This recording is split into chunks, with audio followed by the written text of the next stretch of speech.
Y ecuatorianos, el desafío democrático de Construye en la era de Noboa.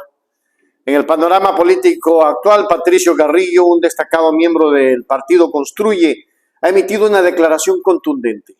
A nosotros nos ha bloqueado el gobierno de Daniel Noboa. Esta afirmación resalta la creciente tensión entre Construye y el gobierno actual, marcando un punto crítico en la política nacional. La declaración de Carrillo subraya no solo un conflicto ideológico, sino también un desafío a la práctica democrática del país. Al parecer ya hay alguna especie de diálogos entre tres movimientos políticos. Esperamos que sea con transparencia y lo que queremos es que el Ecuador pueda plantear pragmáticamente la salida. Es decir que ustedes tuvieron conversaciones con otras organizaciones políticas, pero al parecer se concreta la del otro lado, legislador. Sí, a nosotros nos ha bloqueado el gobierno nacional, no hemos podido conversar con ningún funcionario y hacemos un llamado público. Ojalá pueda participar en estas conversaciones el movimiento Construye, porque representa a 2 millones de ecuatorianos. ¿Cómo llegan ustedes como movimiento? ¿Con quién? Aparte de eso, podría concretar más votos. Nosotros llegamos sólidos, al parecer los 2 tercios de la asamblea ya están armados, el tercio que queda haremos la oposición democrática propositiva en este gobierno. Ahora, ¿qué harían ustedes con los socialcristianos, con Cronfle, que es el candidato de ellos? Miren, nosotros no le vamos a lavar la cara a nadie, la voluntad política que tengan ellos de hacerlo lo harán.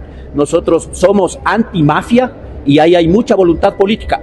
Alrededor de algún partido político hay gente que estuvo involucrada en el atraco al Instituto de Seguridad Social de la Policía Nacional, y si no hay voluntad de política de solucionarlo y quieren que quede en impunidad, pues eso el Ecuador lo conocerá. ¿Van a respaldar el nombre de Henry Cronfle entonces ustedes? Nosotros no vamos a respaldar nada que no sea transparente. Ahora, con los asambleístas de Gente Buena, en las últimas horas Construye emitido un comunicado que actuarán como bloques diferentes. No, nosotros siempre desde el inicio hubo una alianza entre Construye, que recogió a Gente Buena. Sin embargo, ellos han presentado muchas situaciones que nosotros no estamos de acuerdo y hemos preferido de una vez marcar las distancias. Sin embargo, hay muchas coincidencias en las que juntos votan. ¿Esto legitima que usted se podrá posicionar en la Asamblea, recibir la credencial hoy? Esto lo que hace es legitimar la votación de los ecuatorianos, y de aquí en adelante lo que queda es que dentro de la racionalidad se enfrente con esa forma democrática la resolución de la Corte Interamericana de Derechos Humanos.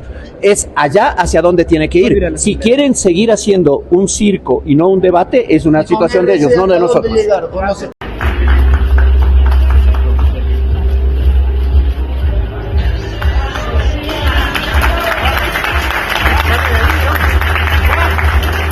Les invitamos a regresar a sus asientos, a nuestros consejeros, y se queda por favor al frente la magistra Diana Camaí y el ingeniero Enrique Pica García. Y también invitamos al doctor Fernando Muñoz, presidente. Profundizando en sus declaraciones, Carrillo reveló que Construye está actualmente en diálogo con 3 bloques políticos distintos para formar una coalición de oposición. Este movimiento estratégico indica un esfuerzo por fortalecer la resistencia contra las políticas de gobierno de Noboa, buscando crear un frente unificado que pueda desafiar eficazmente la dirección actual del país. Además, Carrillo abordó su impedimento personal para ejercer el cargo, un tema que ha generado considerable atención y debate público. Argumenta que, ante tales restricciones, es crucial actuar con una racionalidad y adherirse a los principios democráticos, enfatizando la importancia de mantener un gobierno justo y equitativo para el país.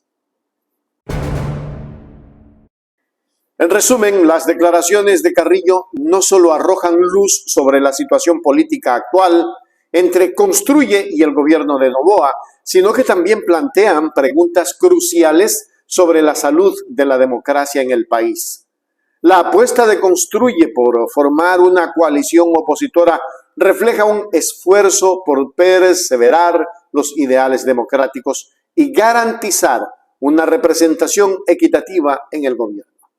A medida que la situación se desarrolla, será fundamental observar cómo las acciones de Construye y la respuesta del gobierno de Noboa influirán en el futuro político y democrático de la nación.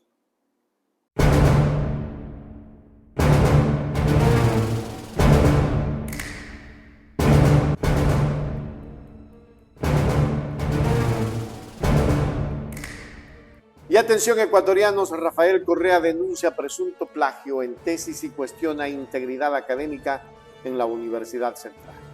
El expresidente Rafael Correa ha desatado una nueva polémica en el ámbito académico tras una declaración explosiva en su cuenta de la red social X. Correa señaló el reconocimiento de un rector sobre la existencia de citas no referenciadas en una tesis académica, lo cual implica un potencial caso de plagio. La universidad inicia la investigación correspondiente para verificar la autoría de la tesis. Y luego, en consecuencia, dicen ellos, del debido proceso se adopten las acciones correspondientes. Esta red da por hecho que lo que ellos solicitan se va a aprobar según ellos esperan que se pruebe. Eso así que tener en cuenta la integridad de la pretensión. Yo tengo la tesis aquí y la he leído íntegramente. Y por supuesto acusa una debilidad, una impericia para citar. La impericia debía ser corregida por el director. Pero si él también vivía la situación de impericia, ¿cómo lo iba a corregir? Entonces, si los tratadistas del derecho en el Ecuador hacen pasables revisiones bibliográficas, pongámonos en la situación de una alumna de 23 años que está aprendiendo a escribir bajo la dirección de un director que a mí me parece que no tenía pericia para dirigir porque no escribía. Eso es contextualizar el asunto. En la tesis hay, creo que 36 citas de pie de página. Y yo he marcado un poco más de 50 que están a lo largo del texto, pero que no tienen una cita de pie de página. Es decir, son citas a modo coloquial. Una sesión a escondidas. Todos guardan los documentos en su sobre manila. No entreguen, tengan con ustedes el sobre manila. Al final van a entregar. No difundan, no fotografíen. Guarden en el sobre manila los documentos. Para retirar el celular, Nancy, hay que recibir los sobres manila afuera. Según Correa, el rector admitió que, aunque 36 citas en la tesis estaban debidamente referenciadas, más de 50 otras no lo estaban. Esta situación plantea serias dudas sobre la integridad académica de la Universidad Central. Correa, conocido por su postura firme en temas de corrupción y ética, utilizó este caso para cuestionar la competencia y honestidad no solo de los involucrados en la supervisión de la tesis, sino también de las autoridades universitarias. En su publicación, Correa también vinculó este incidente con un escándalo más amplio, sugiriendo que la defensa de una fiscal, a quien describió como inepta y corrupta, entre comillas, podría estar relacionada con la tolerancia de prácticas deshonestas en la academia. Su comentario, entre comillas, por defender a una fiscal inepta y corrupta, ¿vale la pena aguantar tantas humillaciones? Sugiere una crítica más profunda a la gestión y a la modalidad de las instituciones involucradas. En resumen, este incidente ha generado un debate significativo en la comunidad educativa y más allá, con llamados a una revisión exhaustiva de las prácticas académicas en la Universidad Central. La declaración de Correa, cargada de acusaciones y preocupaciones éticas, pone en relieve la importancia de la integridad académica y la responsabilidad institucional. Este caso podría actuar como un catalizador para reformas más amplias en el sistema educativo, enfatizando la necesidad de transparencia y ética en todos los niveles de la academia.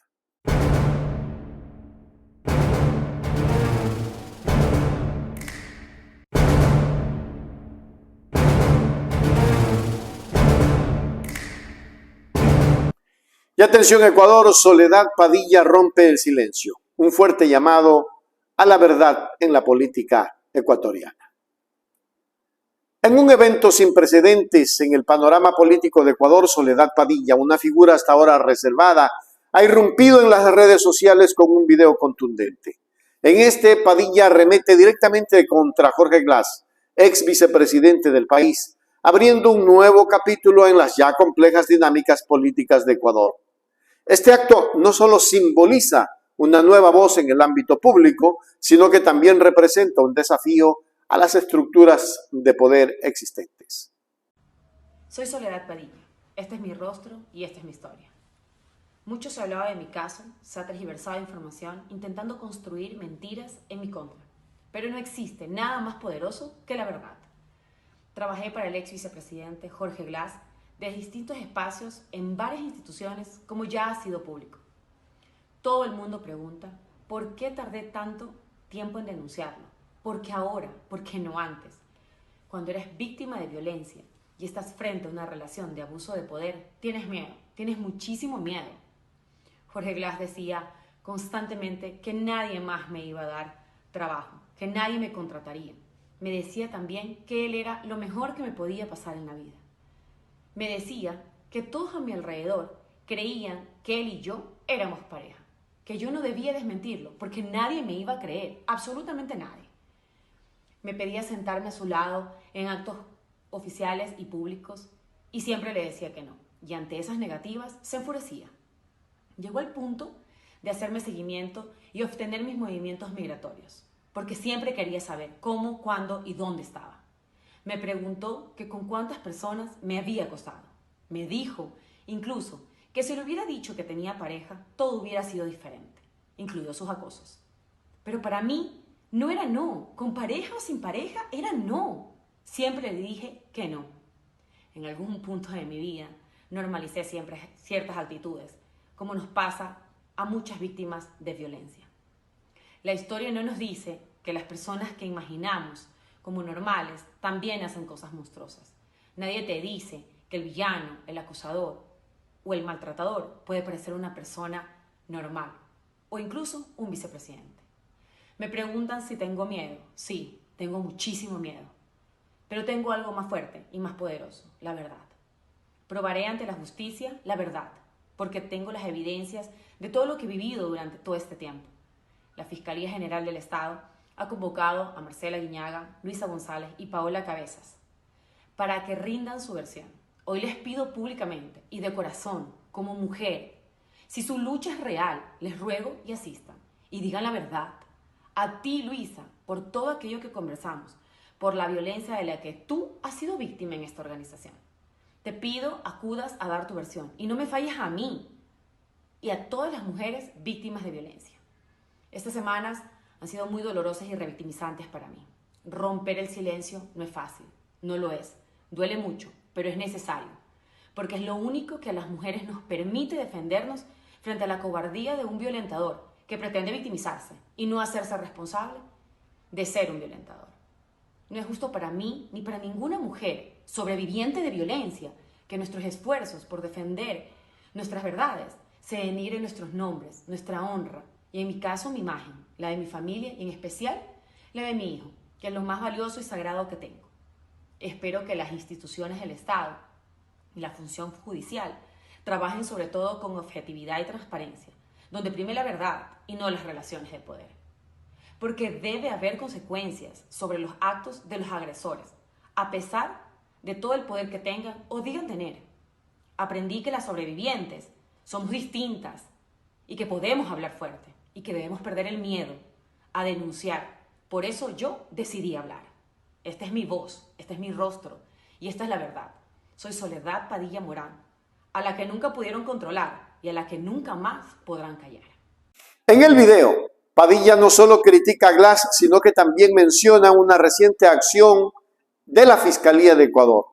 Reveló que Marcela Guiñaga, Luisa González y Paola Cabezas han sido convocadas por la Fiscalía a rendir sus versiones en una investigación en curso. Este hecho señala un momento crucial en las investigaciones políticas del país, sugiriendo un posible cambio en cómo se abordan los asuntos de corrupción y justicia.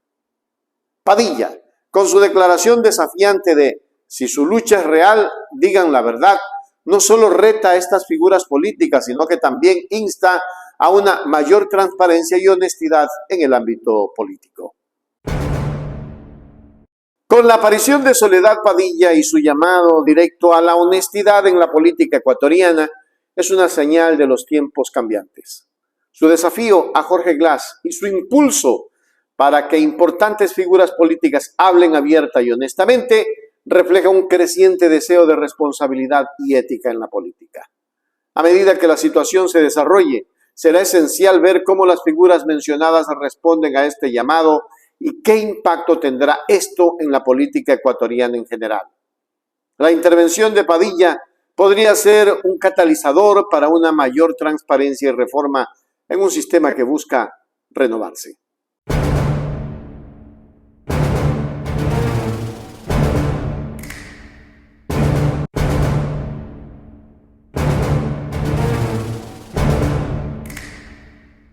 José Serrano anuncia denuncias contra el presidente Lasso y pide mayor investigación en el caso León de Troya. Esto está que arde como Troya. José Serrano, exministro del Interior de Ecuador, ha hecho declaraciones contundentes en una reciente entrevista con Punto Noticias. Anunció su intención de presentar 2 denuncias contra el presidente Guillermo Lasso y sus hijos, acusándolos de evasión tributaria, tanto en Ecuador como en Estados Unidos. Estas acusaciones marcan un nuevo capítulo en la política ecuatoriana, potencialmente intensificando las tensiones políticas y legales en el país. Yo creo que hay hechos que son más que indispensables en el Ecuador. Y en esa perspectiva, ¿no es cierto? Yo creo que solamente falta la moción de censura, por ejemplo, para determinar la salida de Lasso con una destitución. Y la Asamblea entrante tiene una obligación histórica, porque la democracia y la historia se constituye de hechos emblemáticos y de hechos simbólicos.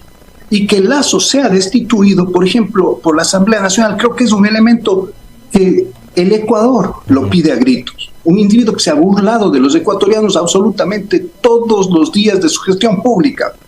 Un individuo que es capaz de salir en los medios de comunicación, hacer un gran evento de despedida con una estructura corrupta, como lo veremos después. Téngalo por seguro que yo tengo ya preparadas 2 denuncias de evasión tributaria de Lasso y de sus hijos, tanto en Ecuador como en Estados Unidos, y que la voy a presentar una vez que él deje de ser presidente de la República para que no tenga ningún amparo político este señor. No, yo creo que, por ejemplo, Lasso debería ser destituido, así sea horas antes de que deje el poder.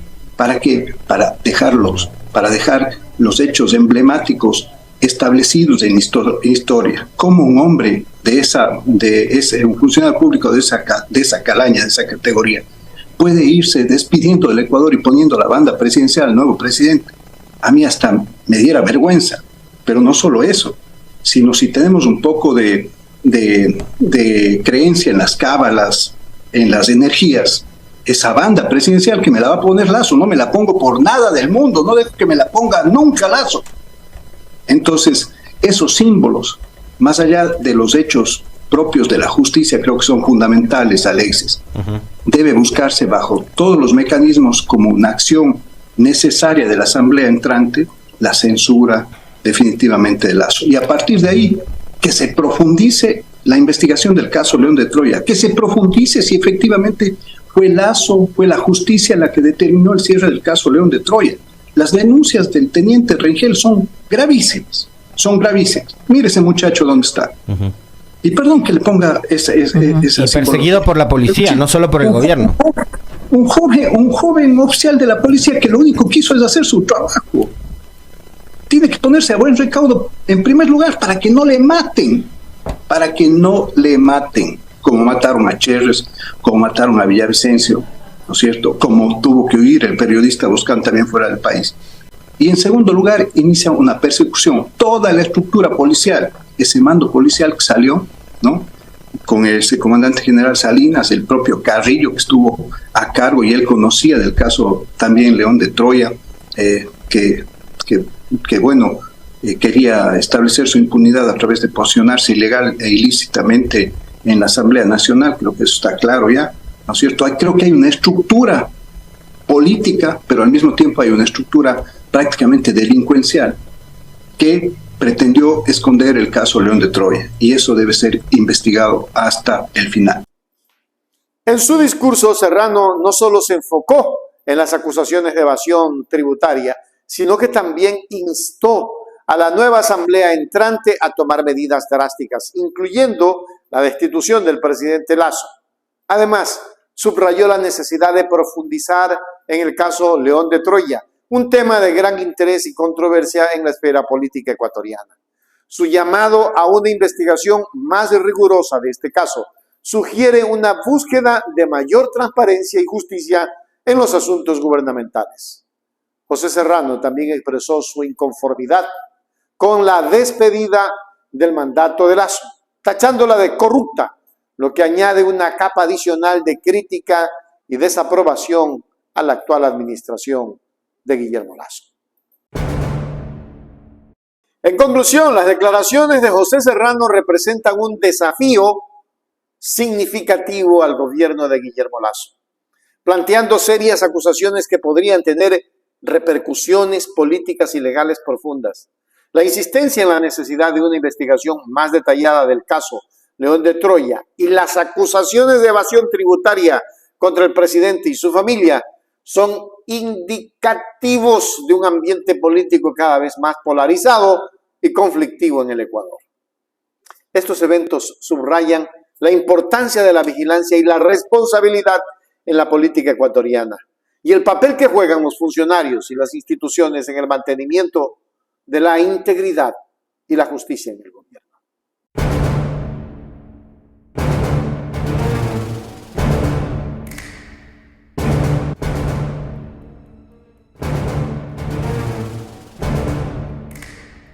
Qué grave las cosas que ocurren en el Ecuador. Atención, Rodney Rengel enfrenta complicaciones legales con el caso León de Troya. El reconocido oficial Rodney Rengel se encuentra actualmente en el centro de un complejo problema legal vinculado al caso conocido como León de Troya. Este asunto ha captado la atención pública y mediática, desencadenando una serie de controversias y debates en el ámbito judicial y político del país. Sobre la versión del fiscal Rubén Balda, ¿qué es lo que pidió en nombre de Diana Salazar? Que es conocimiento de ella y que ella solicita que se cierre la investigación. ¿Qué es conocimiento de ella de quién? ¿De Diana Salazar? De la fiscal general, que es conocimiento de la fiscal general, ¿ya? Y solicita que se cierre la investigación. ¿Que se cierre? ¿Qué quiere decir que se cierre la investigación? Que quede ahí, que se suspenda la investigación.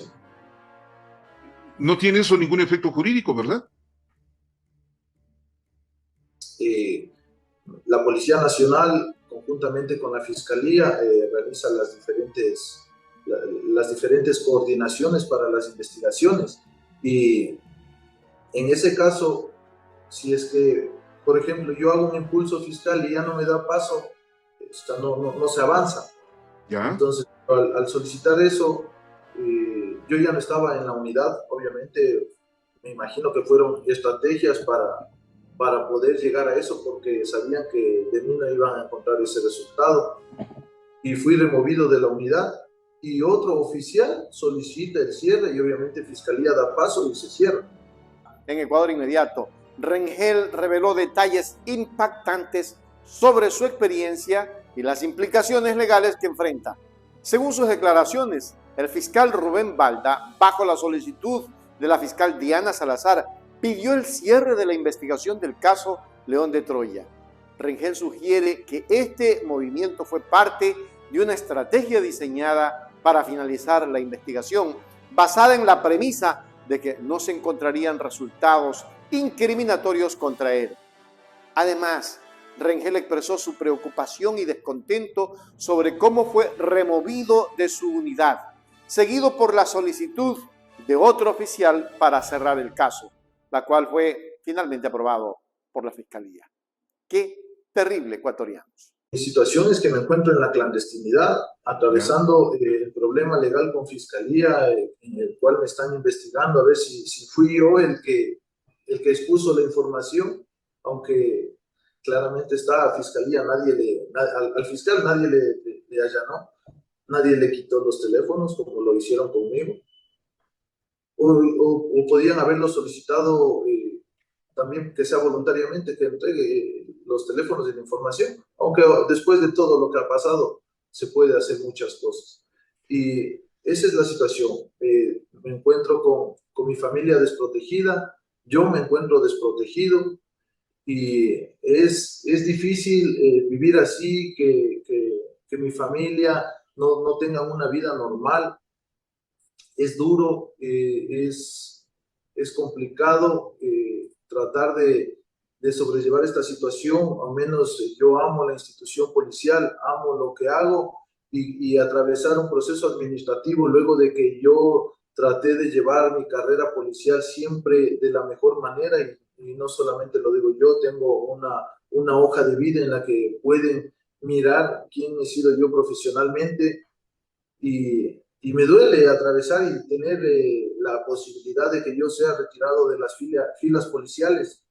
No es lo que quiero, pero si ese es el precio por decir la verdad, por haber investigado lastimosamente por mi situación y por haber investigado al cuñado del presidente, lo voy a ser sincero. Claro, todo esto es por la investigación a Danilo Carrera.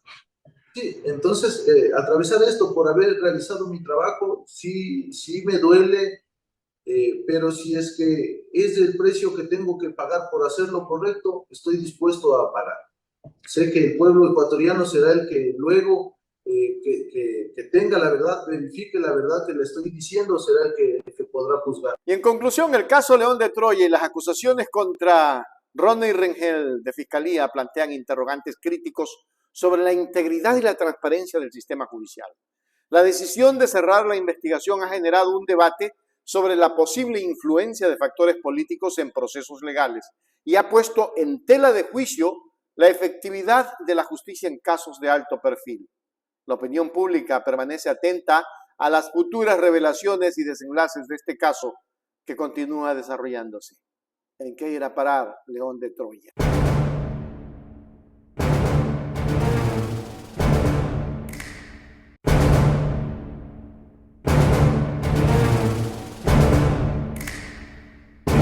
Ecuador, Pierina Correa revela alianza política para la presidencia de la Asamblea y exclusión del juicio a Diana Salazar. La asambleísta electa Pierina Correa ha hecho una revelación significativa sobre la dinámica política en el Ecuador, confirmando la existencia de un acuerdo entre tres importantes fuerzas políticas del país. Este acuerdo, que involucra a Revolución Ciudadana, al Partido Social Cristiano y al Partido Oficialista ADN, apunta hacia la candidatura de Henry Kronfle para la presidencia de la Asamblea Nacional.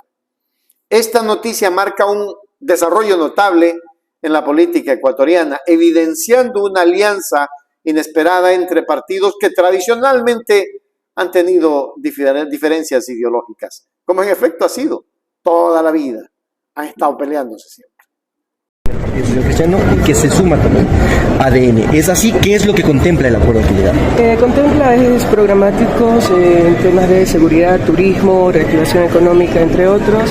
Igualmente la conformación del CAL, del Consejo de Administración Legislativa, se apoyará la candidatura propuesta de Henry Kronfle. Y pues estaban conversando todavía los nombres que eventualmente irían en representación de cada una de las bancadas a las diferentes ubicaciones. ¿Cuáles son? Pero entiendo que ustedes ya tienen definidos los nombres, al menos de esos. ¿Quiénes son? No se los han hecho públicos todavía.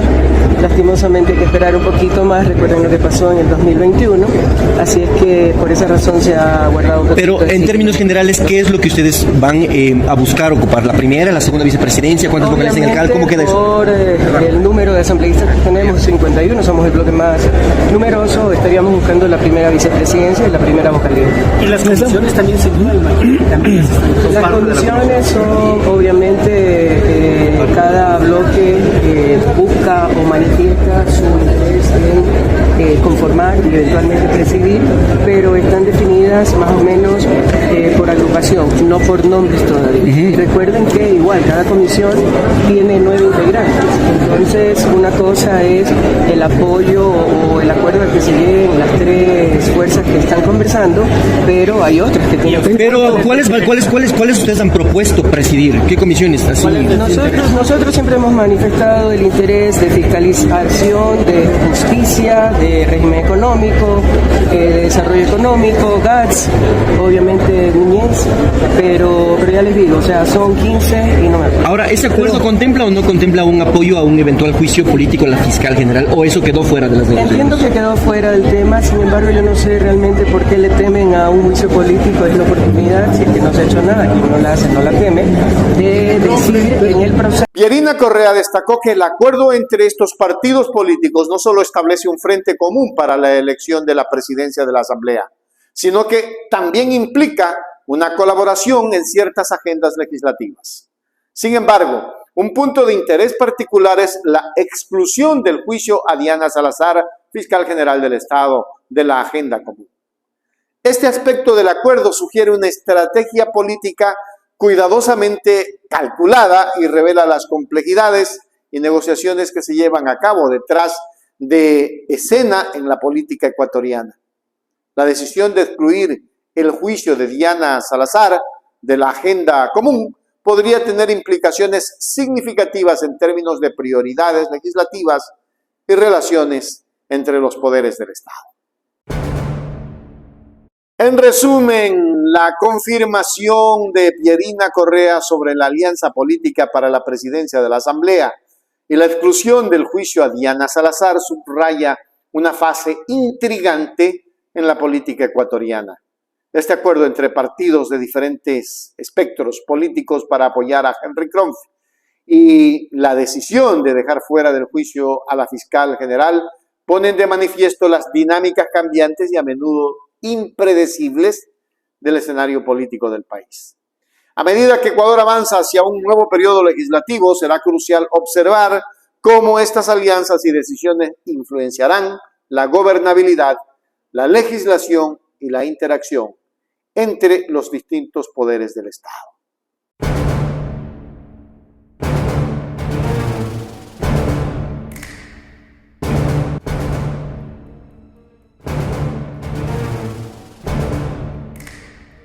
Ecuador, polémica en la Asamblea. Yajaira Urresta revela impedimento legal de Patricio Carrillo. La esfera política se ha visto sacudida por una reciente revelación de las redes sociales por parte de Yajaira Urresta. En un video publicado en la red social X, Urresta ha puesto en evidencia un supuesto impedimento legal que afectaría a Patricio Carrillo, impidiéndole asumir su cargo como asambleísta. Esta situación ha generado un intenso debate y expectación ante la primera sesión plenaria de la Asamblea programada para el 17 de noviembre. Este 20 de noviembre nosotros los asambleístas vamos ya a ser posesionados como asambleístas del Ecuador. Pero para ello quiero que sepas que tenemos que cubrir una serie de requisitos. Entre ellos el requisito del Ministerio de Trabajo en donde sacamos la certificación de estar habilitados o no para ser servidores públicos. Porque los asambleístas somos servidores públicos. Ven, acompáñame y veamos mi registro. Es fácil, ingresamos a la página del Ministerio de Trabajo del Ecuador, en la parte inferior dice impedimento para ejercer cargo público, hacemos clic, consulta el certificado aquí, colocamos el número de cédula,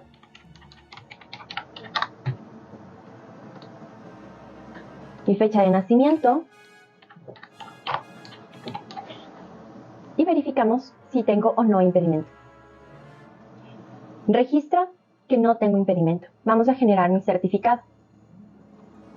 Este certificado es la garantía del pueblo ecuatoriano de haber elegido con certeza quiénes van a ser sus autoridades. Imprimimos el certificado, el mismo que será entregado dentro de los requisitos a la Asamblea Nacional, en donde no registro impedimento de ser servidora pública. Cuando no tienes impedimento alguno, aquí hay una parte que dice registro impedimento. En mi nombre no registro impedimento. Pero te voy a poner un ejemplo de alguien que sí tiene impedimento con fecha actual. El señor Patricio Rosero Hernán Carrillo, quien fue causal de destitución, es la destitución implementada por la Asamblea Nacional. ¿Registra impedimento? Sí. Carrillo Rosero Hernán Patricio está inhabilitado por el Ministerio del Trabajo a ser asambleísta. Así que Ecuador, pongámonos pilas con quienes sí tenemos la habilidad y la potestad de ser asambleístas y quienes no, por causal de destitución. En el video, Yajaira Urresta presenta un certificado emitido por el Ministerio de Trabajo, el cual detalla el impedimento de Carrillo para ejercer funciones en la Asamblea, toda vez que cuando fue ministro fue destituido. Este documento ha encendido la brecha y una controversia en torno a la legitimidad y legalidad de la posición de Carrillo como asambleísta. Además, Urresta acusa a Carrillo de intentar ocupar su cargo prácticamente a la fuerza, poniendo en tela de juicio su integridad y el cumplimiento de los requisitos legales necesarios para su función. Esta revelación llega en un momento crítico, ya que la Asamblea se prepara para iniciar sus sesiones plenarias y enfrenta el desafío de garantizar que todos sus miembros cumplan con los requisitos legales y éticos establecidos.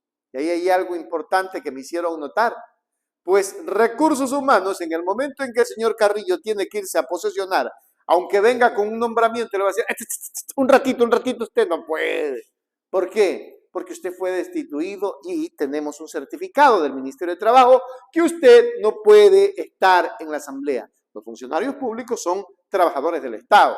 Por tanto, él es un trabajador que se quedará con las narices hechas, a no ser que aquí haya, más allá de interpretaciones legales, como les da la santa y regalada gana. En resumen, este descubrimiento por parte de Urresta, y que lo demuestra la comunidad, no solo ha puesto bajo escrutinio la figura de Patricio Carrillo, sino que también ha planteado serias dudas sobre los procesos de verificación y transparencia dentro de la Asamblea. Con la primera sesión plenaria a la vuelta de la esquina, el ambiente político se encuentra cargado de incertidumbre y expectativa. Los ciudadanos y los demás miembros de la Asamblea guardan clarificaciones y posibles acciones legales que determinen el futuro de Patricio Carrillo y el buen funcionamiento de esta importante institución. De lo que sí dudo es de que vaya a ejercer como legislador en la Asamblea, porque habrá mucha tela que cortar. A más de eso, hay señales.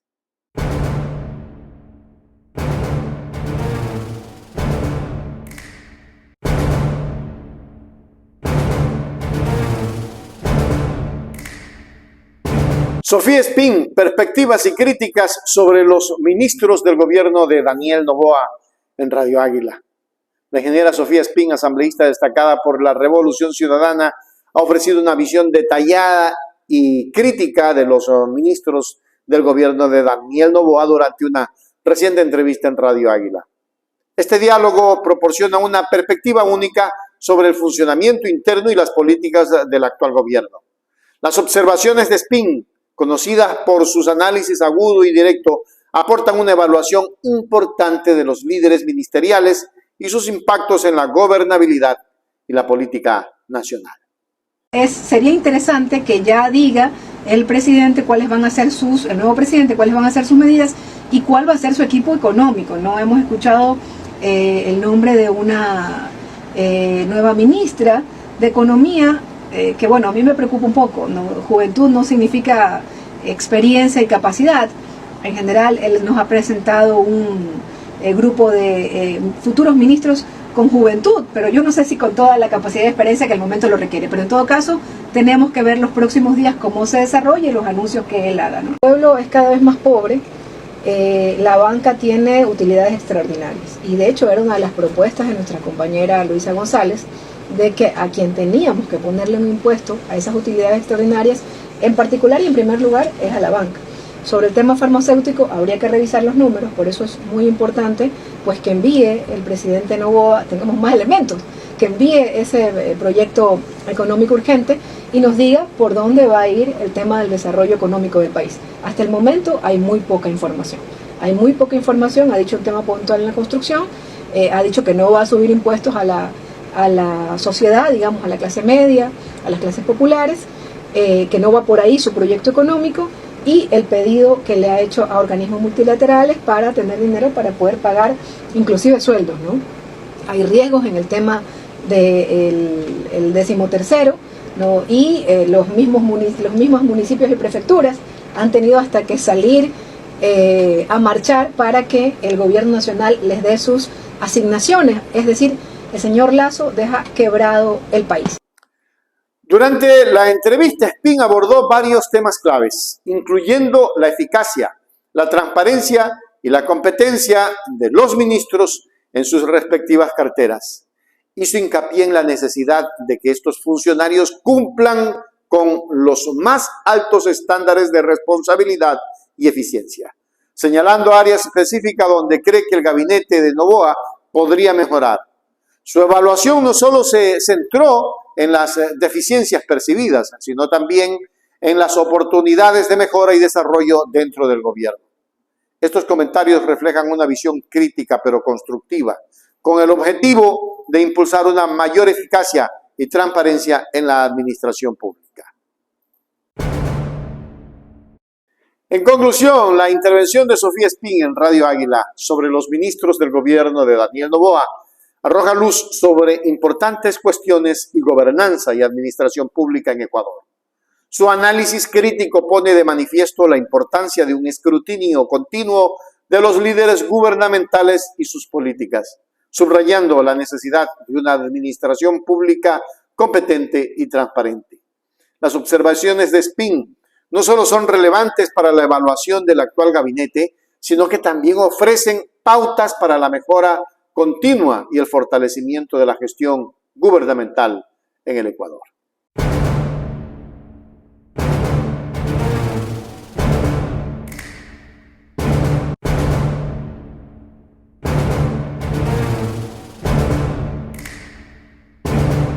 Ángel Tipantuña, una figura prominente en el panorama político, ha expresado recientemente una crítica contundente hacia el gobierno de Guillermo Lasso.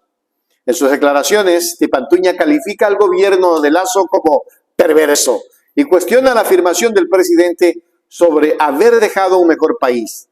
Estas declaraciones reflejan una creciente insatisfacción y desacuerdo con las políticas y el desempeño del actual gobierno, poniendo de manifiesto las tensiones y divisiones en el espectro político del Ecuador. Guillermo Lasso dice que deja un mejor país y por eso ha condecorado a su equipo de despreciables. Dejamos un mejor país frente al que lo recibimos. Condecoraciones del presidente Guillermo Lasso causó más de una sorpresa y encendió el debate en redes sociales. Luis Lara, ministro de Defensa. José Ruales, ministro de Salud. Fausto Cobo, director encargado del sistema carcelario. Y el secretario de la Administración Pública, Sebastián Corral. Se les otorgará la Orden Nacional al Mérito en el grado de la Gran Cruz. A estos reconocimientos les han llovido las críticas, porque la gestión gubernamental ha sido fuertemente cuestionada por la falta de resultados. El gobierno perverso de Guillermo Lasso ha condecorado a 63 miembros de su equipo de inútiles a la Orden Nacional de Despreciables. ¿Y por qué habría condecorado? Porque han ganado el récord histórico en la destrucción de todo un país. Han cumplido con su objetivo, ya que el objetivo central de Guillermo Lasso era de llegar a la presidencia para desmantelar y destruir por completo al país, para aumentar su riqueza y sus negocios, para entregar al país en las manos de las mafias. Eso sí han logrado.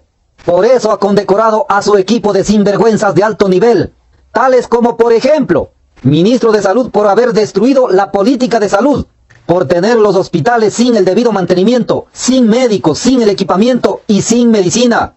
Ministro de Obras Públicas porque no hizo el debido mantenimiento a las grandes megaobras existentes en el país, por no haber realizado ninguna obra, peor por no haber construido ninguna mega obra de gran envergadura para el país.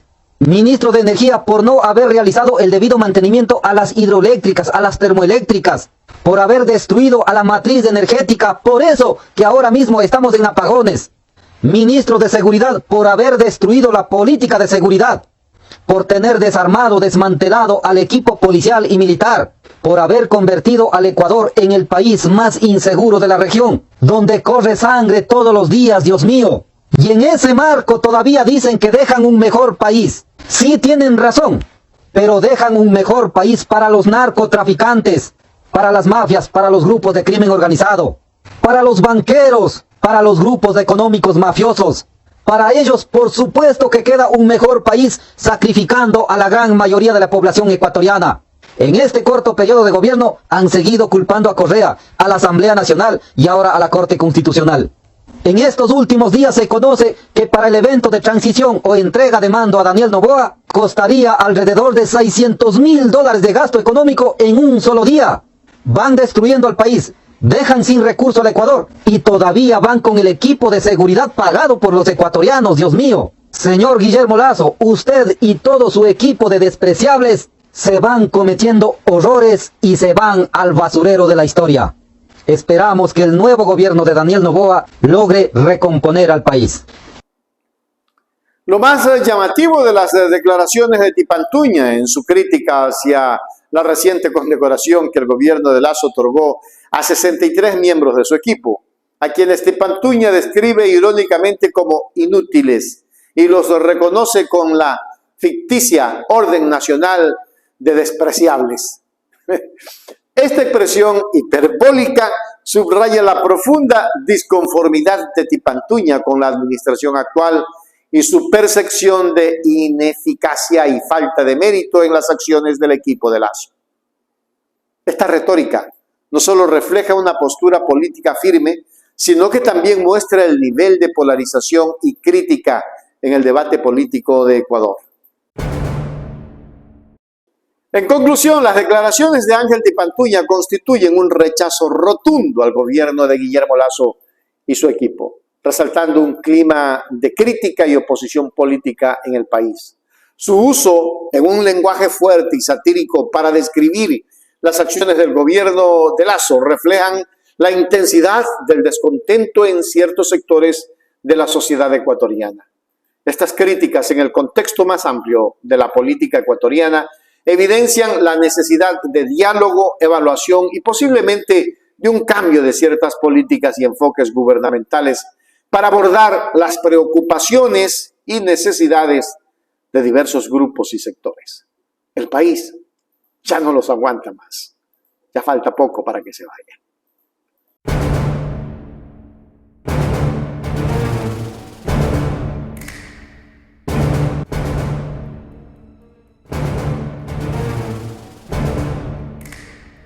Y atención, ecuatorianos, su director general del SRI confirma la existencia de deuda del Grupo Noboa.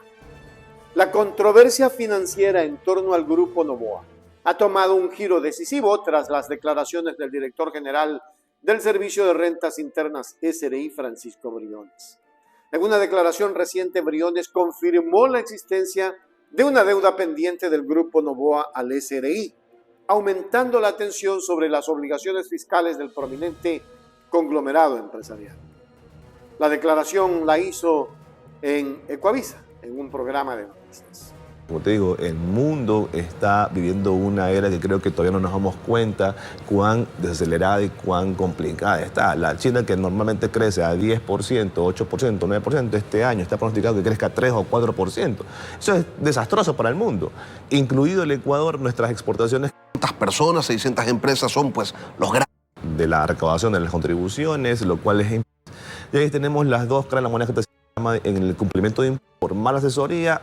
Los contribuyentes están haciendo todo lo que tienen que hacer. Siempre hay que tener, digamos, hay que dar el beneficio de la duda, chequear las cuentas y ojalá que estén pagando por completo. No se hace nada, pero si hay algún error detectado, por cualquiera que fuera el motivo, hay que corregirlo. Se ha tratado de posicionar por parte de un sector político la idea de que el presidente electo de la República y el conglomerado de empresas relacionado con él son deudores en firme por un monto de 86 millones de dólares. ¿Cuál es la verdad en todo esto, Francisco? ¿Qué es lo que pasa allí? ¿Hay una deuda en firme? Y este es un tema importante porque el presidente electo tendrá que poner al nuevo director del Servicio de Rentas Internas y podría haber allí de darse pues algún tipo de situación irregular, un conflicto de intereses. Dicho sea de paso, estamos esperando también para la transición con toda la apertura y transparencia del caso para poder entregar la administración de la forma más responsable y transparente posible. Mira, la deuda existe. Tan claro que es que tú vas y consultas en la página del SRI y la encuentras. Es tan claro como eso. ¿Qué es el otro tema? Es que el SRI siempre estamos haciendo las acciones de cobro y siempre nos aseguramos de encontrar o de ver si el contribuyente tiene los recursos aquí para hacer las diferentes coactivas en el caso que hay que hacerlo. Nosotros hemos hecho como autoridad todos los esfuerzos para, en las cuestiones relacionadas a legalmente que se puede relacionar a ese deudor, si se pueden cobrar. Cuando no se encuentran patrimonios, activos o recursos relacionados legalmente a ese contribuyente, entonces no se puede hacer, digamos, mayor acción de cobro. Y lo que queda es estar siempre intentando y buscando. Entonces es algo que existe y que el SRI ha hecho todos los esfuerzos para cobrarlos, pero yo también tengo que decir que es una deuda que se generó allá por el año 2010, 2013 y que lleva algún tiempo que se ha hecho las gestiones. El problema es que... Y esa no es la deuda que fue, y le pregunto, Francisco, ¿esa no fue la deuda que se canceló con la incautación de Clementina? Yo te digo, eso iba. El tema es que quien generó la deuda allá por el año 2010 o 2013 es quien tuvo la primera oportunidad de cobrarla. Porque si yo estoy al lado del contribuyente y que está en funciones, ese contribuyente está operando, que está trabajando, y si luego le generó la deuda y pasaron 10 años y no se la cobró, el primer responsable es el primer generador de la deuda que tuvo que haber, en ese momento, haber hecho el cruce y haber cobrado. ¿Perdón? 2012. 2012, exactamente, el gobierno de aquella época. Y es que durante la entrevista, Francisco Briones abordó directamente el tema de la deuda del Grupo Noboa, una de las corporaciones más grandes y reconocidas del país. Mira, la deuda existe, tan claro es que tú vas y consultas a la página y la encuentras en la página web. Tan claro como eso, afirmó Briones, subrayando la transparencia y accesibilidad de la información sobre la deuda a través del sitio web oficial del Servicio de Rentas Internas. Estas afirmaciones han provocado un intenso debate público sobre la responsabilidad fiscal de las grandes corporaciones y su impacto en la economía nacional. El Grupo Noboa, conocido por su influencia en múltiples sectores, incluido el agrícola y el industrial, se enfrenta ahora a un escrutinio público y gubernamental más riguroso. La confirmación de la deuda por parte de Briones no solo arroja luz sobre las prácticas fiscales del Grupo Noboa, sino que también plantea preguntas sobre la efectividad de las políticas de recaudación de impuestos y la equidad en el tratamiento de grandes conglomerados frente a otros contribuyentes más pequeños, a los que, si no han pagado, simple y llanamente les cierran los negocios, los persiguen, en fin. Así está la situación en el Ecuador. Y es que, en resumen, el reconocimiento por parte del director del SRI de la deuda del Grupo Noboa marca un momento crucial en el debate sobre la justicia fiscal en el país. Mientras el Grupo Noboa se prepara para responder a estas acusaciones, la sociedad civil y los analistas económicos aguardan con interés las posibles repercusiones de este caso en la legislación tributaria y la gobernanza corporativa. Este caso podría ser un punto de inflexión en la manera en que las grandes corporaciones incumplen con sus obligaciones fiscales, instando a una mayor transparencia y responsabilidad en el sector empresarial. Recuerden, 86 millones servirían para probablemente hacer hospitales, hacer escuelas, que tanta falta hacen.